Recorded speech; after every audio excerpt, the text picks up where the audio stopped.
morning and welcome to Over the Target. And I'm Lee Smith. Boy, do we have an important show today, a really timely show. I'm sure that you are as frustrated, angry, and as concerned as we all are here about what's happening at our southern border, what's been happening since Joe Biden took office.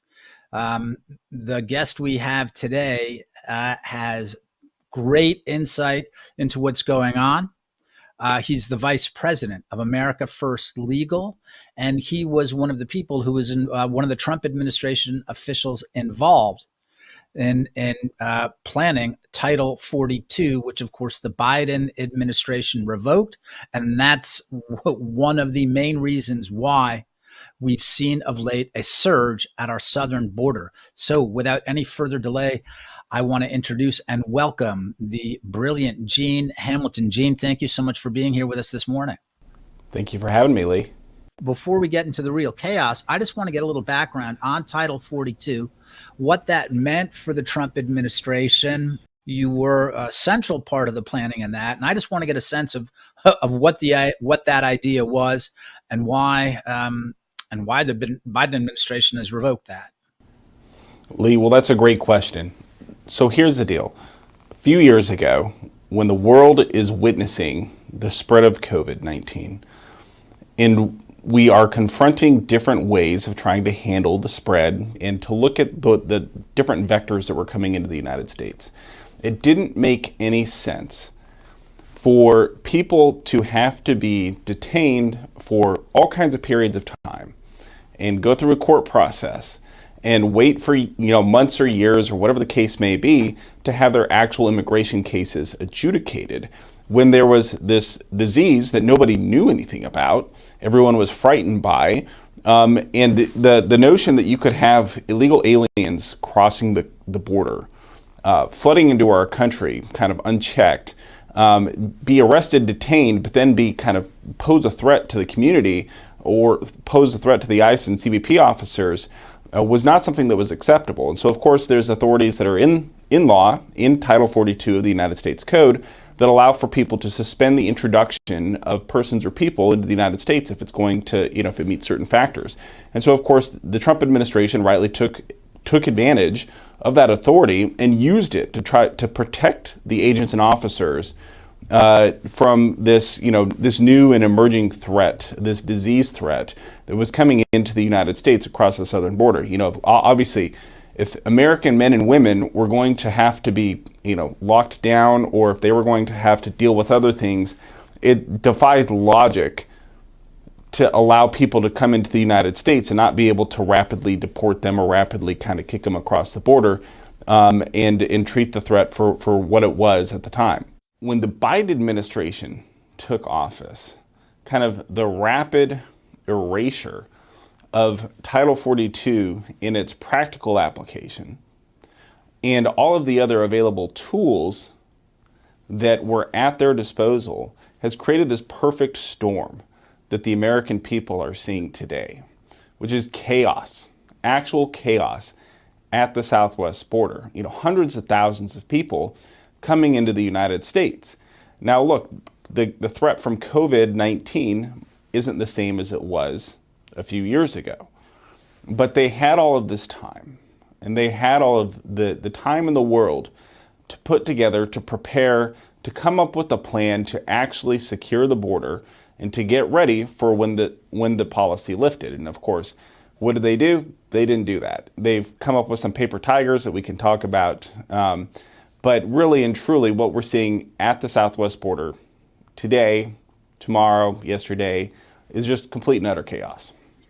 Gene, one of the things that really strikes me is, we know, of course, that Donald Trump built a large part of a border wall to keep people out. But I think another purpose of the border wall was to send the message like, look, if you want to come to the United States, if you want to become a United States citizen, you want to live here, you're going to have to do it the right way.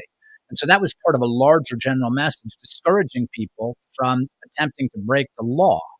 So is is what the Biden administration did. It's not just about Title 42 and failing to break the wall, but it's also sending the opposite message: make a run at the border.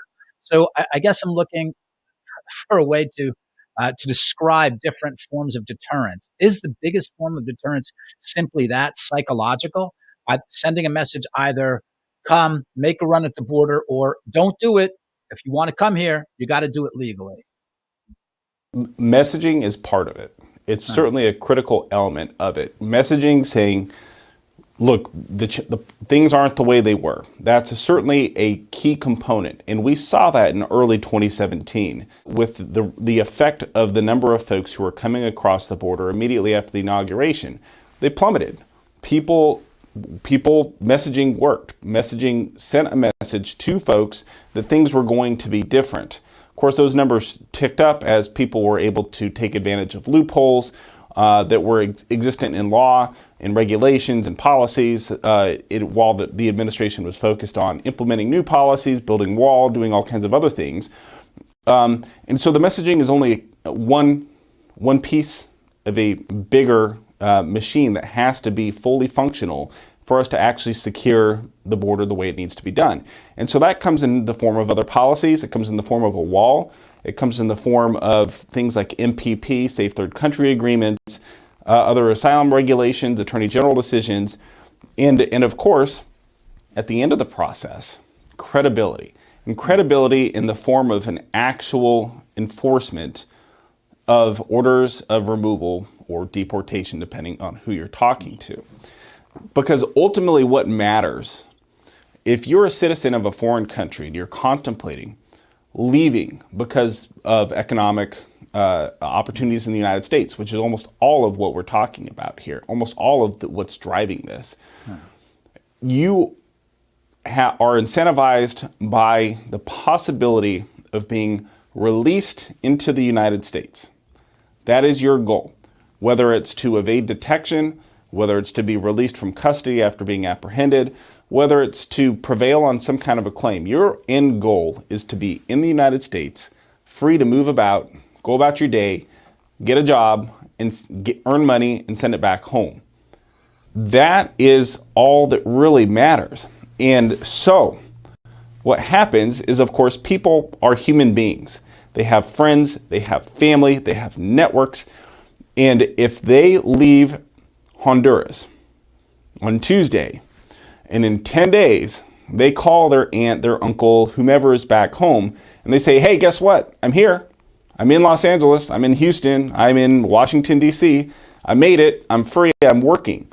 That is really what actually matters. And so conversely, if somebody makes that journey from Honduras, and then 10 days later, they get detained by the Department of Homeland Security. They get processed, and they're held in a detention center, or they're sent back to Mexico through a program like MPP.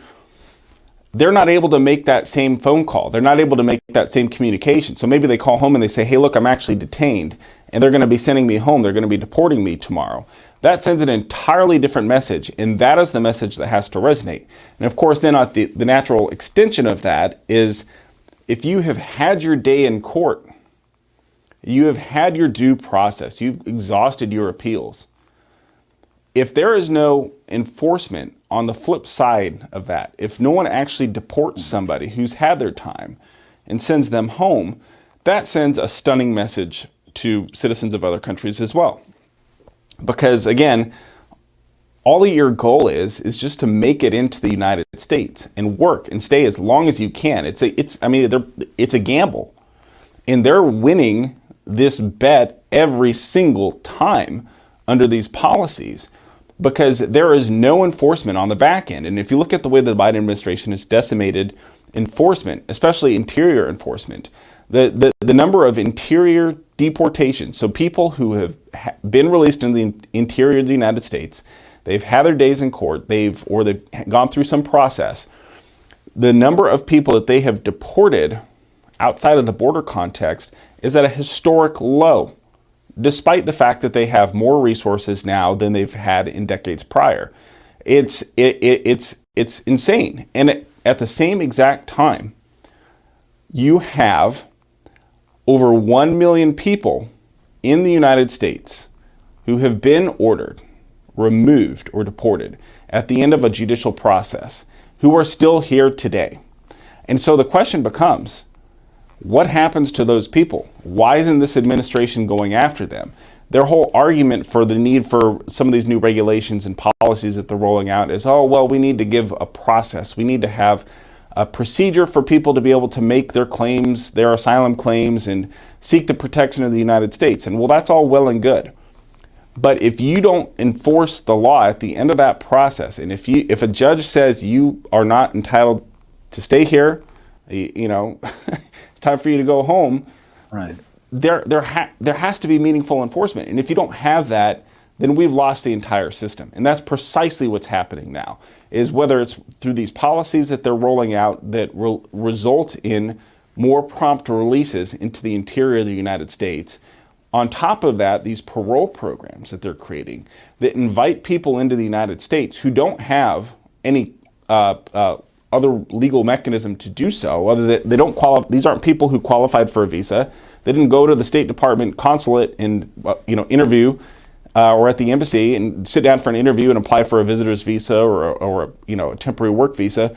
This is an entirely new channel of immigration that they're opening, and we're talking about up to 30,000 additional aliens a month from 4 countries alone, on top of everybody who's coming in at the border.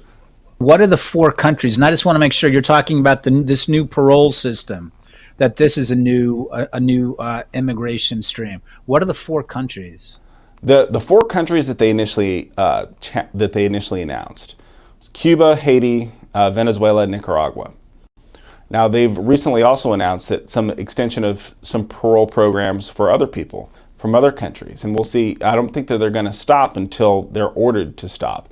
But the whole notion that what you can do as an administration is come up with use this authority that by statute, if your viewers go search in the United States Code and they look at this statute, 8 U.S.C. 1182 D5A, and they pull it up and they read it, they will see it's supposed to be exceptionally limited. You're only supposed to be able to temporarily parole someone into the United States on a case-by-case basis for urgent humanitarian reasons or significant public benefit.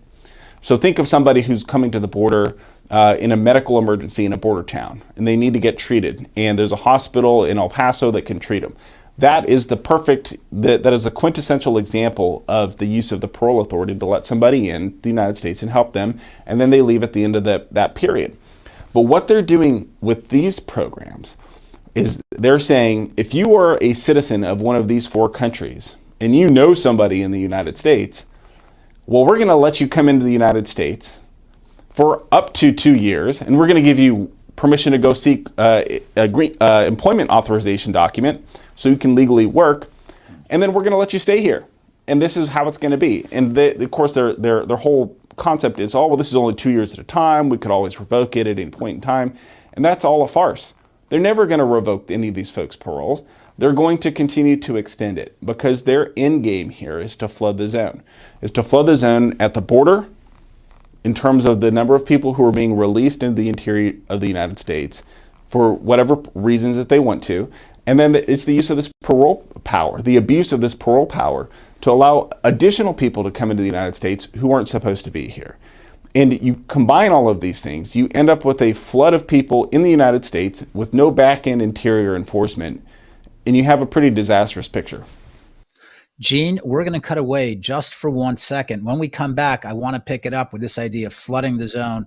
I know lots of our viewers have seen this old video clip of now President Joe Biden talking about the unremitting stream of immigration. So I want to pick it up with that information that you're providing us here on the end of Title 42, the administration's lack of enforcement, and what's happening to our country. Vital information. Gene, thank you so much. We're going to be back in 1 second. If you're watching on Facebook or YouTube, please make the jump. When we come back, we'll be on Epoch TV exclusively. Make the jump. We'll be away for less than a minute. See you shortly. I remember when I went to that meeting in Tulsa and I got on a plane that was, half full and it was eerily silent. We went there and, the hotel was dead. I had trouble finding a rental car. It was so strange. So we met in this church. There was between 4,000 and 5,000 people there. And it was so healing because the masks came down and we started hugging and people reconnected with their own humanity and reconnected with God. I mean, obviously, one of the purposes was that they didn't want people getting together so that people would confide in each other saying, I actually think this COVID thing is not what they're telling us. We're all the sons and daughters of immigrants. We had a set of beliefs that were laid down by our founders that united us all. And I think that still exists.